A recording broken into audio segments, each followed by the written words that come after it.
I stopped being lazy, yeah, and I became creative, and I learned how to create it, and now that pride's for me. So come see, oh come eat. Welcome back to the Silver Lining Podcast. I'm your host with the most, Sterlington, and this is your co-host, Cam the Killer. What's going on, Cam? How you doing tonight? Feeling pretty good, man. Feeling optimistic. Had a good weekend. The weather was fantastic. I was like, hey, things are trending upwards. Yeah, man, I had a pretty good weekend myself too. I mean, I had to work Saturday, but after that, today, I had a pretty good day. And for those who don't know, we're recording late night on Sunday. I had to go through the whole draft and had to live our lives as adults, and then we record when we can.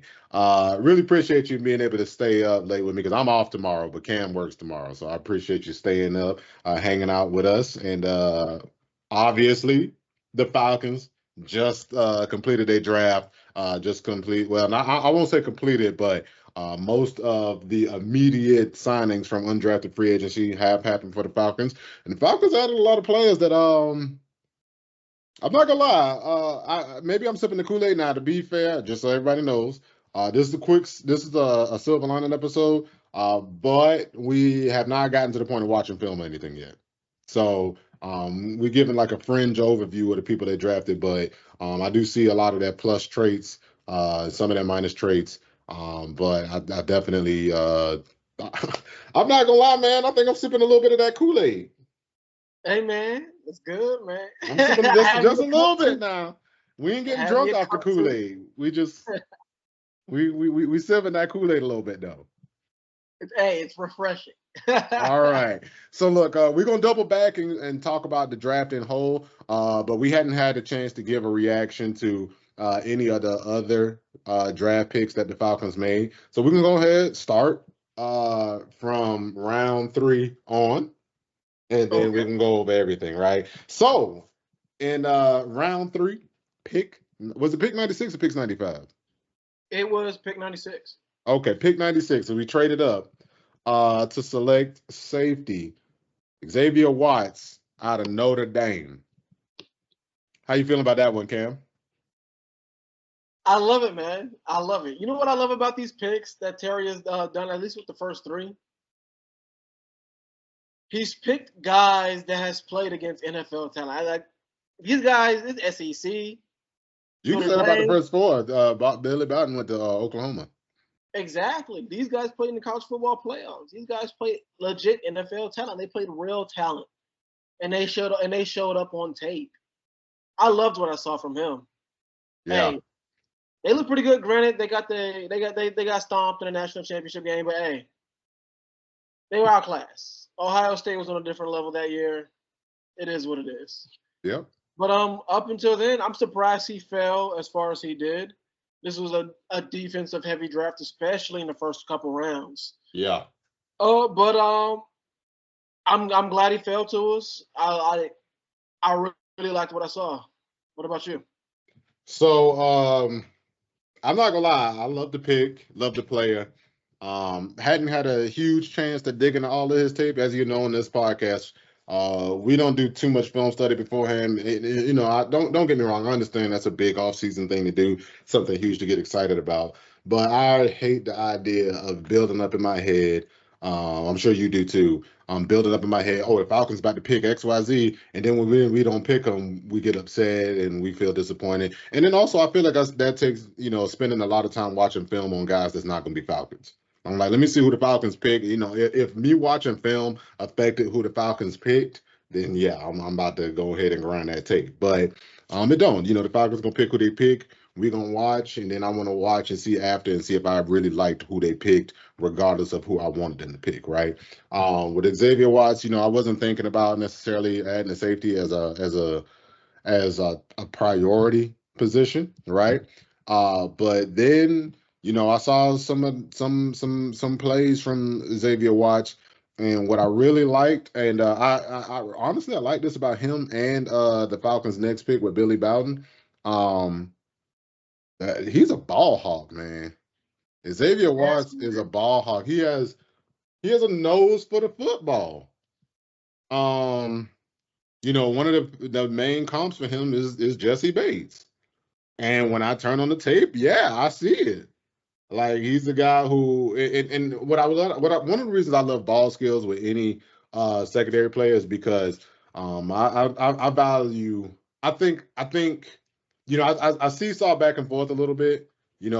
What's better to draft? Great athlete, great football player, right? And obviously, there's gray area in between both. But there's guys who they're great football players until they get to the NFL stage, and then that they just simply don't have the athleticism. And then there's guys who they don't have great athleticism, but they're just good damn football players. One of the guys that immediately pops to my mind when I think about that is Terrell Suggs, right? When he came out of Arizona State, I don't remember what his 40 time was, but it was like close to a 5.0. Like he ran a super slow 40 time. And then he got, oh, wait. I think I might be quoting somebody else. I know he ran a super slow 40 time. And, but he also, like, that year, he broke the record for most sacks in college football history. And I think it was Shannon Sharp talking about it on his podcast with Ultra Single Nightcap. He asked he asked Ozzie Newsome about why they drafted Terrell Suggs. He seen he was slow or whatever. And Ozzie Newsome looked at him and said, "Hey, he got them 26 sacks somehow." And I'm like, don't overthink it. He's a good football player, right? I don't need a fucking track star. I need a football player. Yes. Right? And that's what I felt like I loved about the draft in general that we had this year. And we're going all over the place. Let me focus on Xavier Watts. So Xavier Watts is a guy who, when I turn on the film, good football player. He jumps out on the screen. He's a very willing tackler. Maybe he needs to work on that, maybe not. But when I saw he was a willing tackler, now I'll have to dive into the film more. But a lot of times with tackling, that's one of those things I'm gonna look at your most recent tape because maybe you got to the college level, guys was a little bit stronger for you, too strong for you, whatever, and then you just start getting better at it being tackler. So I look more at his most recent tape of that. But yeah, Xavier Watts, and he looks so smart in the secondary too. And then I just think about how we can use him because typically you want to have your box safety and your free safety. But if we being real, last year we didn't have that. Last year we had two similar types of safeties. Justin Simmons and Jesse Bates are similar types of safeties, but we just didn't get that play out of Justin. Like Justin Simmons wasn't the worst thing in the world or whatever, but we just didn't get that play we thought we were gonna get out of him. And so it was like, all right, well, let's get a younger guy who can do these things. And now it's like, oh wow, we got two ball hawking safeties. And Jesse Bates a little bit better in run support. We can probably bring Jesse Bates down to the box a little more and have him roaming over the top. Or if we want to do cover two and have two deep cover safeties, we can have both of those guys patrolling those areas of the field. Really, really enjoyed that.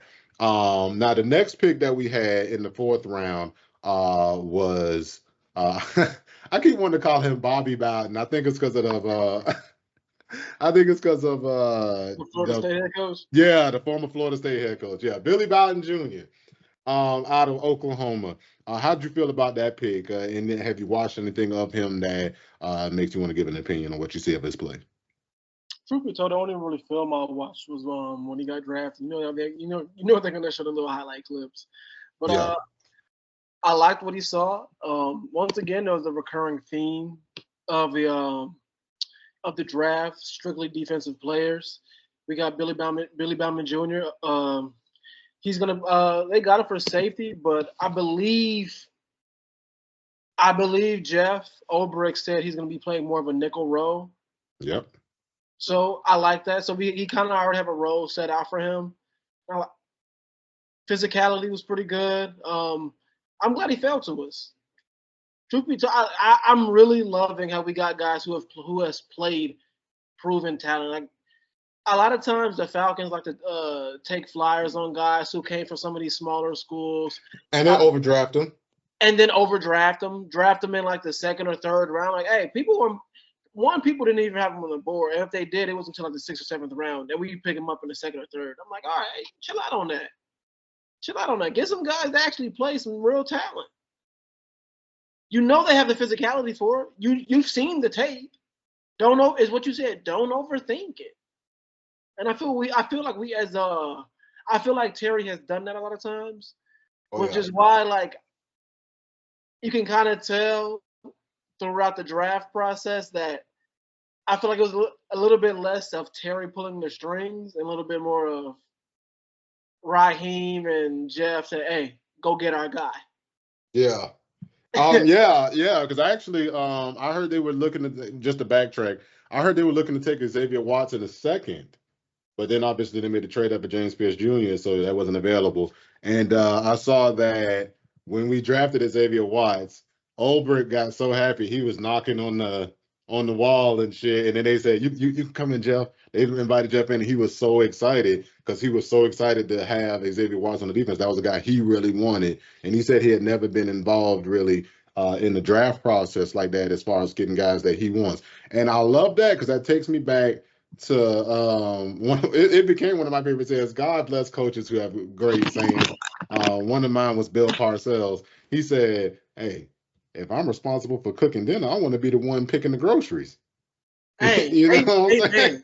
Amen. I'm like, Brother. hey, if Jeff the one calling the defense, damn, let him get a say of who the hell on the defense, right? So I love that. And to get back to is it Billy Bowden or Billy Bowman? I keep hold on, let me It's Billy I Bowman. had it. Bowman, It's Billy okay. Bowman. I swear his name being Billy Bowman. Y'all don't know. I've been calling him his new nickname in my head is Bobby Boucher already. I'm like all these B's. I'm gonna call him the B's that is the greatest football player ever with two B's. Bobby Boucher. But hell, look, he played like Bobby Boucher. That boy played with his hair on fire. I cannot wait to dig into Billy Bowman's tape. Like I'm watching the highlights and like even on highlights, this dude stick out. You know the highlight. You know with somebody who's close to the line of scrimmage, you can kind of just spot them early. But when it's a highlight and he's not on the screen, you know, because they showing a TV view and not like a coach's cut, and he not on the screen, and then you just see something come on the screen and like that's him, and that's how I felt about him. I feel like I see a play happening. And then I see somebody just running down with their hair on fire to make a play. And I'm like, that's the guy. Yep, it sure was him. Yep. And then he had some plays I love. I remember I think it was it against Iowa? I think it might have been against Iowa. No, it wasn't Iowa. Was it Auburn? Oh shit, I can't remember who they were playing. But I'm seeing the play. They throw a screen to his side. And they got a pretty big receiver blocking him. Man the fuck up, threw that receiver on the ground, made the play. I love that kind of play gets me hyped. Um, I get excited about that because see, let me tell you what that kind of play is to me. There's guys who are, like I said earlier, we talked about it. There's guys who are on the field because they're great athletes, and there's guys who's on the field because they're great football players, right? I love seeing a small guy that's not scared of physicality, right? He is physical. Like every time he one of them guys who one of the things I like about him and one of the things I like about a lot of the guys that we drafted was that a lot of their tape shows that they are at their best going to the line of scrimmage. So I think one of the things that started getting me excited about these picks is that I'm like, okay, I'm starting to see the vision here. I'm starting to see you know what we doing here, right?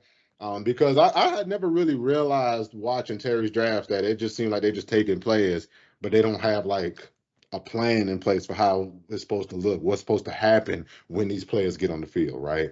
And when I'm looking at this draft, I'm saying, okay, so we probably gonna struggle against the run, but they okay with that because the real key to success is going to be Michael Penix Jr. and Zach Robinson. I noticed that they did not really touch the offense at all this year. In fact, they took a little bit of resources from the offense. You know, we didn't re-sign Drew Dalman. So we're not re-signing Drew Dalman. You letting your backup me in. We didn't really sign any other new receivers that could start. We didn't sign any other new old linemen. You know, no new running backs. Not that we would need those. They just didn't really touch that. But when it came to, you know, the defense, They touched everything. They said, hey, we're going to get a new D coordinator. We're going to get a new D line coach, right? We got a bunch of players that we drafted for defense last year. We about to draft a bunch of defensive players with all of our top picks this year. If we got to trade up to get some, which they traded up for 2 of those guys, then we're going to trade up to do it. I'm seeing that they want to be a team that scores points, and their defense is designed to stop teams while they're behind, right? So they put a major investment in pass rushers, but they also put a major investment in ball hawks, right? Guys that can take the ball away and give the ball back to our offense. Guys because when you think about it, ball hawking kind of is one of those skills. Football is about consistency, so you kind of need to have play to play, down to down consistency. But at the same time, what's more impactful than a turnover on defense? A turnover on defense, the only play that is more impactful than a turnover on defense is a turnover and a score. But outside of that, you can't be more impactful on defense. And so they swung for guys that were impactful. And Billy Bowman Jr., I enjoyed seeing what I saw. He's a guy who I thought attacked the line of scrimmage. He played quite a bit of his slots in the nickel. I think he played like a third of his slot snaps in the nickel. And, look, I don't want to get anybody hopes high, but I'm kind of sensing a little Tyrann Mathieu in here. Right? I don't know if everybody remembers Tyrann Mathieu, huh? I like the comparison. Yeah. So I don't know if everybody remembers Tyrann Mathieu in college. But back in college, he was a cornerback. And, the Honey Badger, he just had a nose for the ball. He just had a nose for the ball. He was kind of too slow to be a corner, kind of too small to be a corner, but you just knew he was going to be a good NFL player because he was a good football player, right? Billy Bowman, he kind of doing the inverse. Instead of being a corner that's going to safety, he's a safety that's going to corner. But when you want to talk about a guy that's physical, you want to talk about a guy that has a nose for the ball, and not just on picks. Because see, that's where Tyrann Mathieu, in his best days, that's when you really saw his nose for the ball. It wasn't just because, I get picks and coverage. No. You holding up and run support, he going for that ball. You know what I'm saying? He gonna force fumbles too. Hey, Jesse Bates, for every time we think about a pick he got, that was amazing. Hey, he got some forced fumbles in there too. That was like, God damn, this man Jesse out here just a baller. And it was always when we needed it too. Oh, always when we needed it. Boy, you can't spiraling, either interception or a fumble, and we needed something. And Jesse, hey, well timed as always. That's why I'm really excited about these 3rd and 4th round picks, man. You said that you put the nail right on the head, man. They are ball hawks. Yeah. They may be a little undersized, but they are ball hawks, and they are not afraid of contact, man. I'm loving what I've seen so far. Like you said, yeah. I'm also looking forward to watching a little bit more tape on them. Luckily, these guys play some in some big time games, so it'd be fun. It'll be available, yeah. Yeah, it'd be easily available. College football level games, national championship level games. We got some guys, man. It really feels like what you said. We had a plan in this draft. We had a plan, and I can tell that there was a lot of cohesion between Jax Ulbrich, Raheem, Terry. I like it. Like this draft, and we haven't even gotten to our 7th round pick. Not by least, Jack Nelson, Wisconsin offensive tackle. I love the pick. You can never have too many offensive tackles. You can never have too many linemen. You can always refortify the trenches. Haven't seen a whole lot of tape on him either, but hey, man, he got drafted for a reason, so I'm sure he's going to eventually find some time. And the offensive linemen take a little bit of time to develop. So hopefully there's no need for him to play early on, but if he does see some snaps, hopefully they're helping his growth. Yeah, Jack Nelson's a guy who I'm a little intrigued by. Obviously, hadn't gotten a chance to dig into tape. I'm gonna dig into his. because on trench play is where I evaluate best. That's just what I know best. Like honestly, I couldn't really tell you I could tell you who a good linebacker because I'm like, yep, he knew the play and I didn't know what was going on. So he clearly got some sort of instincts, right? But with trench play, I feel a lot more confident in my evaluation ability. And I only ever saw the highlights, and maybe I need to see who he was going against. But when I watched him, I'm like, is this a guy who fell a little bit? Like he seems like he should have at least been a fifth, or at least a fifth rounder, really. Because so I'm really looking because I mean, he on some of the reps I saw, his feet were a little sloppy. I give you that. I'm not sure if he's necessarily moving, but he did seem like he had more than adequate strength. And it makes sense. He's a big guy. He's not heavy. He's only like 315, but he's 6'7", 315. So, that's a large guy. And when I'm watching him, it seems like when he gets his hands on guys, he stonewalls them.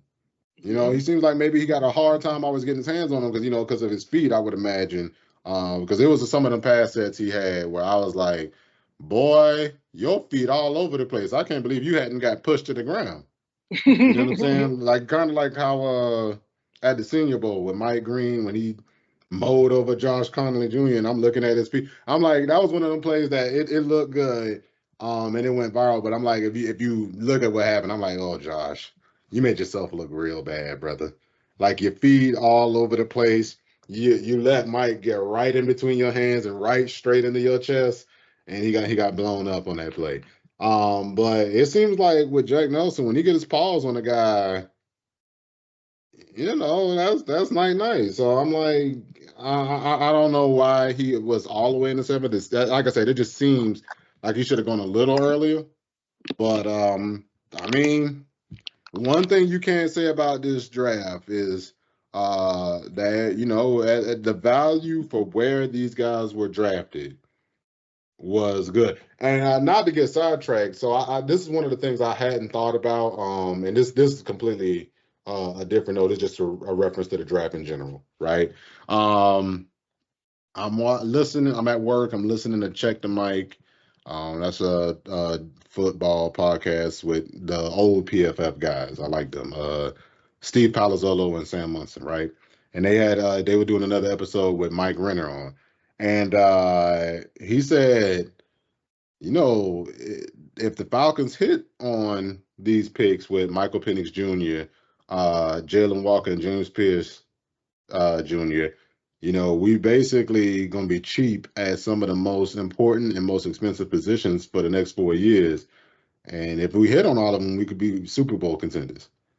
And I hadn't thought about that. I don't like to let analysts get me excited about that. But I'm like, hold up, wait a minute. Actually, he kind of onto something. I'm like, if you cheap at quarterback and 2 pass rushers and they all hits, I mean, yeah, like the team you can put around those guys while they on that kind of contracts and at those positions. Because I mean, when we talk about trading for Trey Hendrickson, that trade comes with a caveat that you're gonna be the one taking on the $30 million a year price tag. Mm-hmm. You know what I'm saying? You add Trey, you losing a draft pick and you losing money.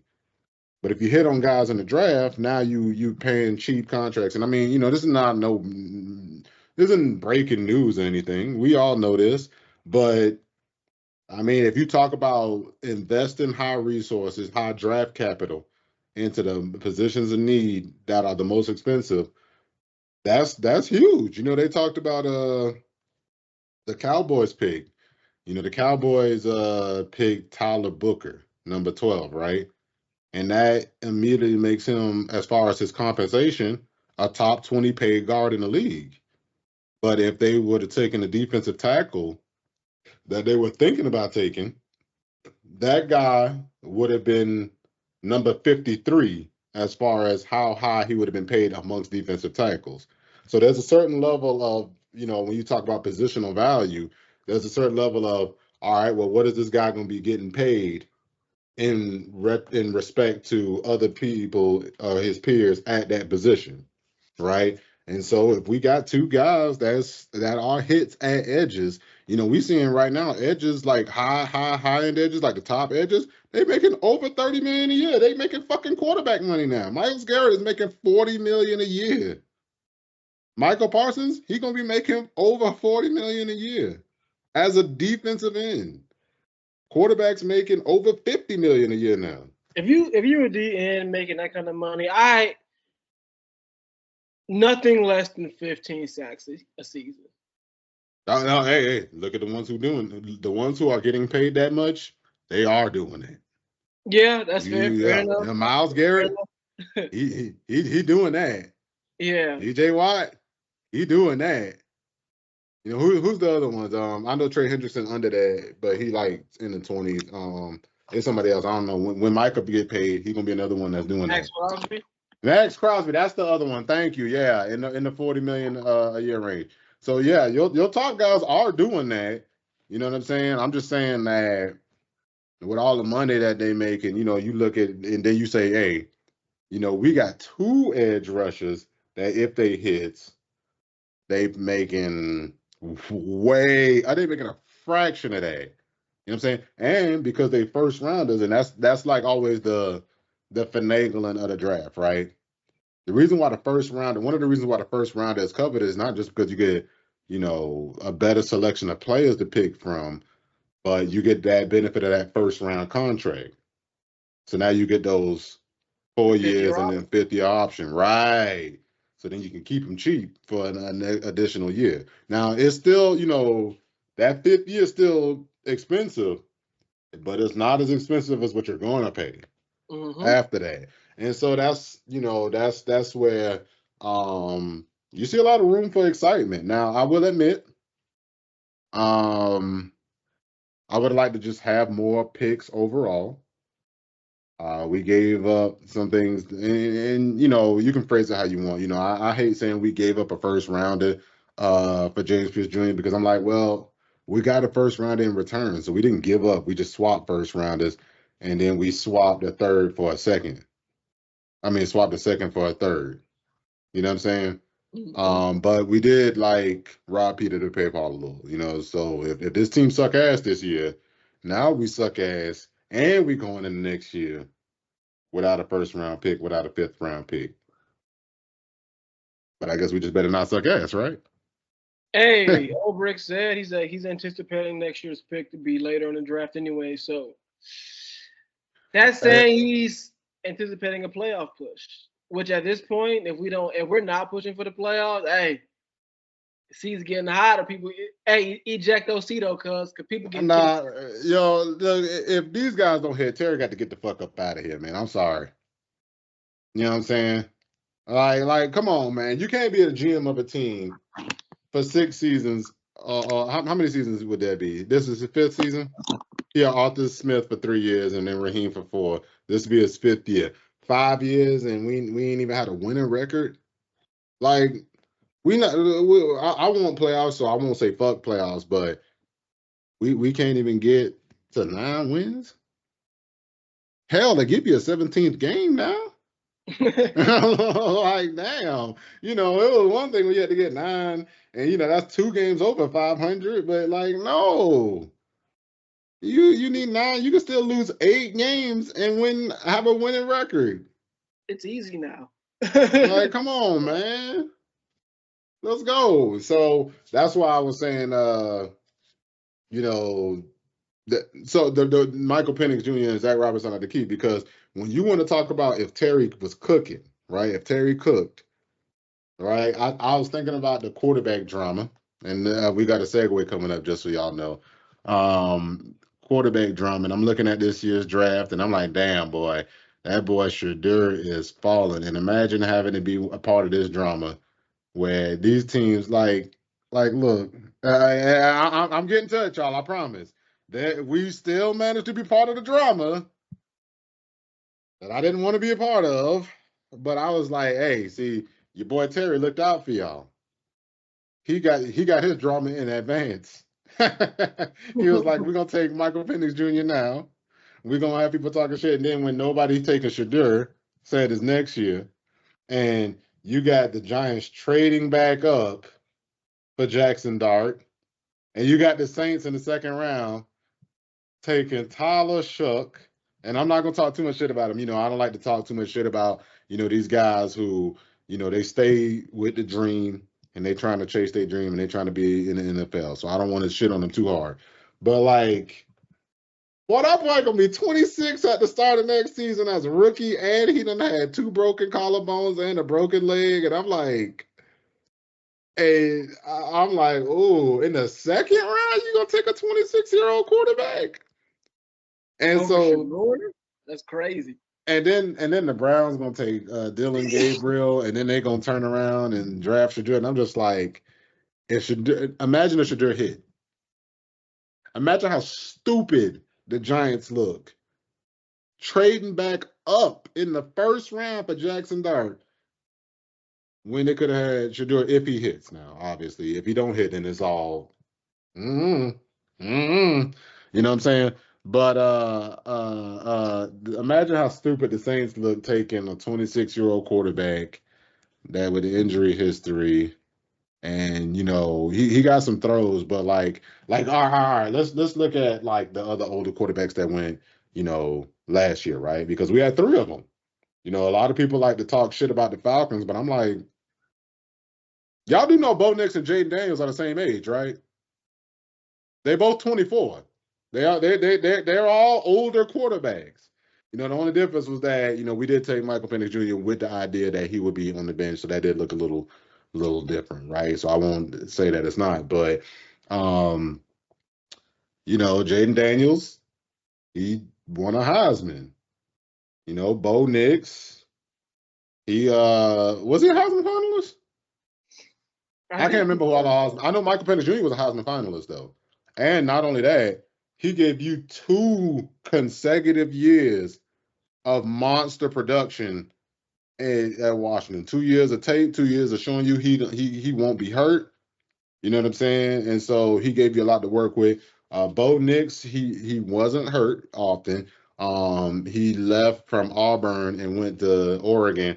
And in his final season, yeah, they balled out. Now, you can say what you will. He was a bit of a screen merchant. That's just the facts. But that was that. You know what I'm saying? So you got these older quarterbacks that all went, and we had to deal with our controversy. But then, like, imagine, you come into this year, you seeing how these guys doing with the quarterbacks, and you see Shadur Sanders falling. And then, unfortunately, when I thought we was avoiding the drama of this year, because I was like, yeah, see, that's Uncle Terry for you right there. He already got your quarterback out the way. You ain't got to worry about whether or not you need to draft a quarterback after Kurt kind of was shit in the bed, how he did. And then our defensive coordinator's son decided it was a good idea to steal a number from his dad's iPad and call and prank Shadur Sanders about being drafted on draft night. Look, man, I know how some of y'all feel about Shadur Sanders. That's cool and all or whatever as far as the football player. But you got to remember, you don't know these people. I think social media kind of has it in people's heads that they know these people. These people like no, hey, you don't know me. You don't know Cam. We here now. We trying to commit to me. You can get to know us. You know what I'm saying? But you don't know everybody you see on the screen or you see on your phone or whatever. You don't know them for real. All right. So don't let people make you do something stupid when you just because you saw some shit on the screen or you read something. Oh, Shadur is arrogant. They say that about all the players. There's so many players they say that about. All right, it's so many. We talked about it on one of the last episodes. He has character concerns. What the fuck is that? What does that mean? That just sounds like an ambiguous way to disparage somebody. You know what I'm saying? Like you don't know him like that. But anywho, what's your thoughts about that with Jax Ulbrich deciding the Falcons didn't have enough controversy, so he was gonna go ahead and spice it up and prank call a guy on draft night. Yeah, it's not a good look. And then record himself. So here I am basking in the glory of our draft. Verbal meme. I don't know if you ever seen South Park. The Randy Marsh episode, the cream fish. Yeah, yeah. You Cream know fish. you know exactly what I'm talking about. Yeah, I sure do. Oh man. So Hey, man, I got that old fashioned boy.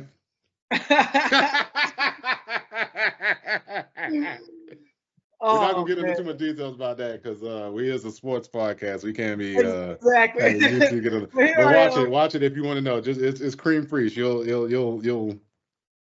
But see it here right I am away. just basking in the glory of our draft. Like, man, we hit on every pick. Like Terry and the boys is in that kitchen cooking, man. They was 5-star Michelin deal. I'm like, let's go, man. Let's go, baby. Next thing you know, I'm like, oh, I checked Twitter. So somebody has prank call Shador Sanders. I'm like, my mind, I'm like, oh, that's terrible. Why would they do that? These people have no life. Like, yeah, like you may not like him, and you may think he has quote unquote questionable concerns or character concerns, whatever that may be. But hey, man, the numbers speak for themselves. And the fact that some of these other quarterbacks who I deem a couple tiers below him went before him, maybe maybe it was like a wake up call. Maybe it was more like the league trying to do something. I don't know. I don't want to speculate. But, Yeah, I know. It's but nonetheless, man, I'm thinking like, oh, okay, that's a terrible thing to do. All right, at least it ain't us. Then I find out, oh, okay. One thing about Falcons, We just gotta be in the drama. we always find a way. We always find a way. No matter what, we find a way. This guy's Jeff Ulbrich's son. Who's Jeff Ulbrich, RDC? Damn. We can't stay out of nothing. It's the Falcon way, baby. I was like, damn, can we avoid some drama? And granted, the Falcons came out. They condemned what he did. Essentially, Jeff and the Falcons apologized for the son. So I mean, I'm sure he feels like a piece of shit about it afterwards. But like, dude, what a lame move. Oh, what a lame move. It was embarrassing for me as a Falcons fan, man. I'm just it's certain types of drama I don't want to be a part of. And I'm like, he's not a representation of the Falcons, but he is though. Right? He's a guy who has a prominent role in your franchise. He's a defensive coordinator, is his son.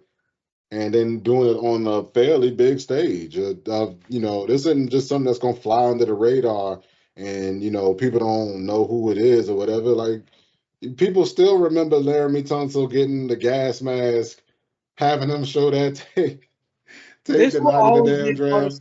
And that is his stepdad. And I'm like, yeah, they still talk about that. You know what's going to happen from this draft night, especially if we shit the bed with this draft, which I don't think we do, But if, let's just say, this turns out to be a bad draft for us and Shador Sanders goes on to have a good career, yeah, now we get to be in the annals of Shador Sanders' tape. He was like, yeah, man, there was that time that one kid from the Falcons, the Falcons' coach son, he had prank called me on draft night, and I knew I had a chip on my shoulder that just motivated me to be great. I'm like, why we gotta be on the ass end of somebody? I just get so sick of that shit. Knowing our luck, it'd be the Browns versus the Falcons in the Super Bowl. Knowing our luck, man. Knowing our luck. That's the reason we were saying don't trade Kirk to the Saints, because he'll go to the Saints and then all of a sudden he found that Kirko magic against when he play us. It's like, come on, man. We are Falcons fans. Last thing we need is any more bad karma. And I'm like, Jesus Christ. I just wanted to not be involved in that shit at all. Was that too much to ask? Did you think that was too much to ask? No, not at all. Right. Not be in the mix for once. Just stay out the way. All the way out the way. All he had to do was, like, hell, he could have stole the number. He could have got the number ready. He could have got what he was gonna say. And then right at the last minute, nah, it would have been good. It would have been none the wiser. Wouldn't have mattered. And I'm just like, bruh. And then I'm like, boy, you know, you got to remember what you are, you know. And he's a young guy too now.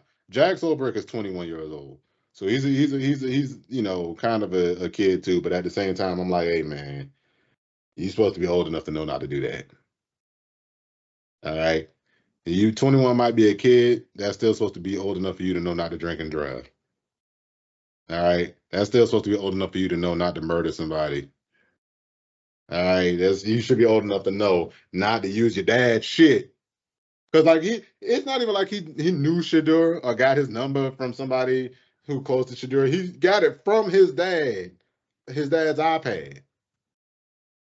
I'm like, bro, that make us look bad. People like, well, how the hell he get it? That, you know, it just raises too many questions that bring too many optics on the situation that we don't want or need. But at least because your boy Terry took Michael Penix Jr. last year, you can't accuse the Falcons of being in the mix on blackballing Shadur Sanders because we got a quarterback. Thank God. Like half the teams, they wasn't blackballing Shadur. They just like, no, we already got like what we got here. But the other half of y'all, like when the Giants trade back up, they get Jackson Dart. Oh wait, the Saints with their second round pick taking a 26-year-old quarterback that's often injured. That's not like, come on, man. Come on, man. Why y'all doing that? Like now y'all about to look like y'all in on some shit. And all the one thing that cannot happen now is that Shadur goes on to be a better quarterback than those guys.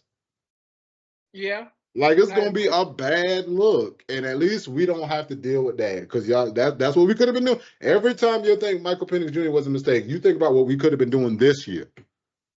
Michael Penix Jr. could have been playing for another team. Kurt could have played how he played and been going in the age 37 season. And we could have had all this money and we'd have been thinking we needed to take a quarterback, and look at what we could have been dealing with this year. So that's one of the things to be considerate of and thankful about. Now the last thing I want to go over to, undrafted free agent pool. I'm not gonna go over everybody. I don't know everybody. Look, I still got to watch tape on our draft picks. I don't know everybody, but what I will say is, I've been hearing a lot of buzz about the two, Nick Nelson. No, what is his name? It's not Nelson, is it? Hold on, I had it up. About to pull it up for you now. Nick Nash and Kobe Bryant. We're not Black Mamba for those wondering. Unfortunately, he's not come back from the grave. But yeah, I heard a lot of buzz about those guys. And now Nick Nash is a little older. He's he about Tyler Shuck's age. You know what I'm saying? But what I will say is, unlike Tyler Shuck, he was dominated. And I'm not saying Tyler Shuck was bad, but my thing is, you know, your situation is your situation. If you're an older guy, the one thing I want to see is you look like an older guy. You look like a grown man playing with boys, and he did what he needed to do, man. He led the FBS, and I think it might have been a triple crown. I think he had 104 catches, almost 1,400 yards, and 16 tutties. I'm like, dude, this guy's dominant. We can work with that. That's what I'm saying. My thing about small school guys and guys that of course, I'm like, hey, look, if you went to a smaller school or whatever, that's fine to me. But my thing is, did you look like a big fish in a small pond? Did you look like, oh, well, clearly this guy's better than everybody here. He needs to be playing at a different level. You know what I'm saying? You need to look like that kid that everybody else parents, every other kid's parents be like, check his age. He shouldn't be playing against my son. You know what I'm saying? I want those. And then there's Kobe Bryant, another verified ball hawk. That seems to be the recurring thing for our defensive players. That's why I talk about division, man. That's why I'm like, for the first time, I feel like I'm watching your draft and I'm saying, oh, they got an idea of what they're trying to accomplish. Right? They saying, hey, we're gonna put up some points and we're gonna rush the passer and take the ball away. And look, I know. Trust me, I got these concerns too. I don't know how the fuck we defending the run. We ain't got a nose tackle. We got a bunch of skinny guys, a bunch of small guys. It's gonna be some teams we struggle with. All right, a lot of them downhill teams we struggle with a little bit. But don't let nobody tell you that can't win a Super Bowl. And I'm not saying we're gonna win a Super Bowl. I'm not saying we even ready. I'm just saying don't let nobody tell you that can't win a Super Bowl. Damn sure remember the Saints won a Super Bowl that way. That defense was pretty mediocre, but they could damn sure take the ball away. They could put pressure on the quarterback. All right. Taking the ball away is like if you can actually force your hand on turnovers, that's one of the biggest skills you can have as a team, as a unit, as a defense. And we just added a bunch of guys who are good at that. You know what I'm saying?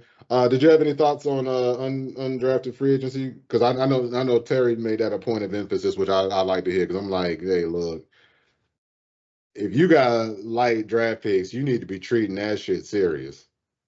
Oh, absolutely, man. Considering the fact that we only had 5 picks this year, we got to utilize what we got, and I think we did. Like you mentioned, was it Nick Nash and Kobe Bryant? Yeah, Those are two names that stand out. Two names of two guys who played pretty well. I remember. I can't necessarily say I have seen Kobe Bryant's tape, but I do remember him having some good games against some good teams. I do remember hearing clips and seeing clips of him like performing well. So, and I've seen and heard great things about people saying good things about him. I'm pretty optimistic with the direction of this team after the draft. The roster is a little bit more filled out. Granted, we still have a few more moves to make. Who knows what happens with Kirk? I'm putting my money on Kirk being a Falcon until after week 1. But who knows? Maybe we end up making a trade and he gets released. Oh, not get released, but we end up making a trade and we let him go. Uh, I still think there's a couple more signings we're gonna make. Maybe we sign a nose tackle. I don't know who's on the free agency list for nose tackle, but maybe we sign a guy just like to fill a void at least. yeah. Um, I'm not sure, man, but the one thing about this draft, and we said it before, is there was a unified direction. We wasn't just taking best player available. We took the best player available and filled need at the same time. Guys that fit our vision, guys that fit our coach's vision, and hopefully we can put things together, man. Hopefully this can really be the start of the window. Look, you know, it's hard to be excited about the Falcons, especially while we're in a drought like we are, as far as making the playoffs. But it's the off season, man. It's time to feel some hope. It's time to get excited and feel good about, what we seeing and, how much worse is it than last year versus how much better is it than last year. And I feel like another thing too is a lot of the guys that we got for the defensive backfield, they all are good zone players. And I know that we want to play a lot of zone. You know what I'm saying? So they're like, hey, let's get the right guys in for the scheme. And if you're gonna play zone, you better be able to get pressure. I don't know how we're gonna get pressure. I still feel like we're gonna have to blitz. Um, but I don't know. We'll see, man. Look, funny thing about taking some of those project players early, and I'm not do not get your hopes up, guys. I know I'm about to say this, and it's gonna sound like it's giving the hopes. Just calm down just a little because we're still waiting on Trey Anderson. But sometimes the flip side of taking some of these guys who maybe they need a little more polishing and you taking them early, and it's like, well, the benefit you're losing is the immediate contribution, right? But the other part you're getting is ideally that they become a better version of the closer to the version that you envision them being. So, Ruka is kind of an interesting player to me because, his build and his length. And I'm just like, I look at him and I'm like, you know, you are a D tackle, but you don't really look like a D tackle. You're not like a big squatty dude. Like you tall and long, you know what I'm saying? He's the dude who, ideally, depending on how we run the scheme, he could be a penetrator. You know what I'm saying? And maybe that's how we're gonna defend the run this year. I know I might have mentioned this before in the pod, but um Wade Phillips, defensive coordinator, he coached both J.J. Watt and Aaron Donald, and he coached them in more of a 3-4 scheme to fight, despite the fact that, we being real, those are more so 4-3 players. Like when J.J. Watt was in college, he was a 4-3 end at Wisconsin. I mean, J.J. Watt was another dude. I used to love watching his tape too, man. You want to talk about a guy whose get off was, despite being a bigger guy. But he said in the first year of coaching J.J. Watt that J.J. Watt was going to be a Hall of Famer, and he made him good as a 3-4 end. When Aaron Donald was already a good player and had plenty of success being a 3 tech, and then he puts him in the 3-4, and he's still just as productive. And a lot of that has to do with the idea behind how he runs his defense is that, he's not using a squatty, a bunch of guys to 2-gap. He's saying, yeah, we might have, more 3-down lineman fronts, but we still trying to penetrate and attack upfield. And, a lot of the guys that we added, I feel like are guys that a lot of their best work is going to the line of scrimmage and attacking the ball, right? You could say that literally about all the defensive players we drafted this year, and maybe even some of the ones we had last year. So I'm just interested to see how it all shakes out. And I mean, look, the beautiful part about this, well, maybe is, I would like for this all to work out, but if it don't, I feel like somebody's getting fired. Now, I would hate. I just hope they got a plan. I just that's all I want. And it sounds like they got a plan. Sound like they got a vision. And they did a lot of movement on the defensive side of the ball to be able to pull that shit together. We fuck around and roll out an average defense and an above average offense. I don't see how we don't at least squeeze out 9 wins.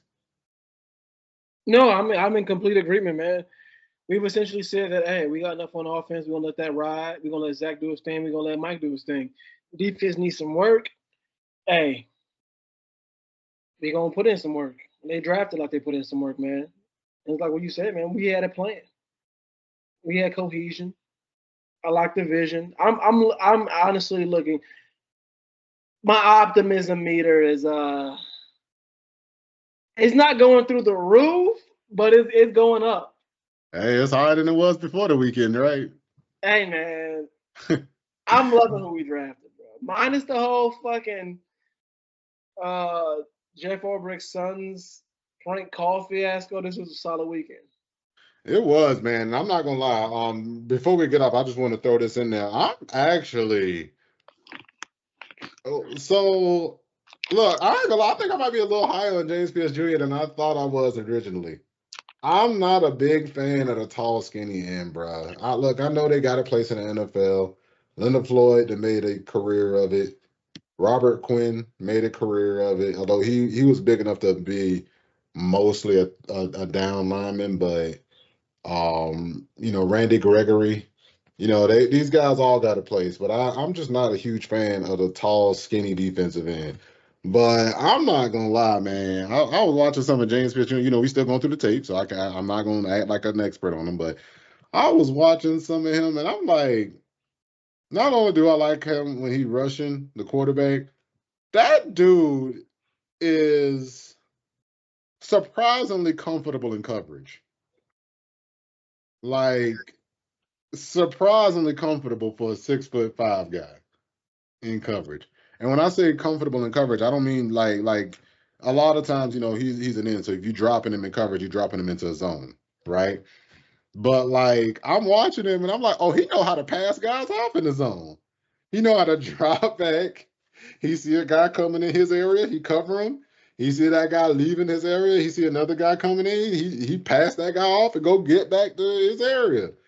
And then I think I saw him have a pick 6. It was so crazy. Now, to be fair, I don't know what the fuck the quarterback was seeing. He shouldn't have threw that ball. But to be fair, the whole reason you dropped the end is because the quarterback think he done accounted for everybody. And then somebody who wasn't one of the people he accounted for dropped in the coverage. That's the hell. That's how Kurt Warner got caught in that Super Bowl against the Steelers. The James Harrison one. James Harrison had his hand in the ground. Kurt thought he knew what was going on, and he was like, all right, I'm about to drop back and get this ball out real quick. And he dropped back and got that ball out real quick, and James Harrison stepped right into that zone and picked it off. And, probably the same thing happened there. But, like, James Harrison Jr. looked comfortable. He did not look like he was scared of the ball. He didn't look like he was scared of the coverage. And I'm just like, he might have a little more versatility than we think. I kind of want to compare him to Jalen a little more because I don't know. This feels weird to me because a lot of what the people who really like Jalen Walker, they comparing him to Micah Parsons. They keep saying that that's what they seeing when they see him. You know what I'm saying? But, people who don't make that comparison, they not sure what to make of Jalen Walker because and I see both sides of it because I'm a UGA fan, so I watched more Jalen Walker than some of the other guys. And when I watched Jalen Walker, I kind of see, but the hard part about a guy who gets moved around a lot like that is you get to see a lot of his strengths, but a lot of his weaknesses are put on display more. Right, they get put on Front Street a little more, so it's easy to nitpick on that kind of stuff. But at the same time, when you see him doing good and all this, it's easy to build him up in your head as this guy that can do all these things.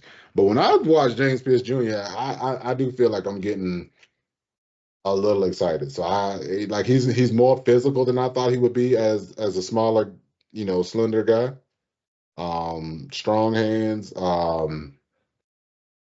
He just a good rusher, man. He's a better football player than I thought. So I'm definitely looking forward to getting into all the tapes. I just want to throw that in there since we were talking about the Falcons draft. And I know we talked about those guys on the last episode, but that was a quick Silver reaction. I figured since we're doing a Silver Lining episode, we want to go ahead and give them a little mention too.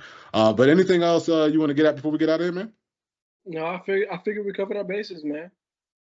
All right. Well, look, definitely excited about the draft and that it's happened yet and that we know who we have. So we're gonna go ahead, in some later episodes. We're gonna do some film review and then just give a breakdown, maybe dedicate an episode to each one of the guys in the draft, or maybe a couple of them at once. We'll see. Maybe I'm not gonna have we're not gonna have a whole episode of stuff to talk about Jack Nelson or some of the undrafted free agents, but we're gonna go over some of that in later episodes. So keep that bell clicked, rung, whatever. keep it in your eyesight. All right, and you be abreast of the next time we release an episode. So yeah, look, really appreciate you guys hanging out with us. Hope you enjoyed the draft. Definitely looking forward to talking about this on the next one. Please like, subscribe, share, comment, hit the little bell when you want to know some real niggas uploading. Peace.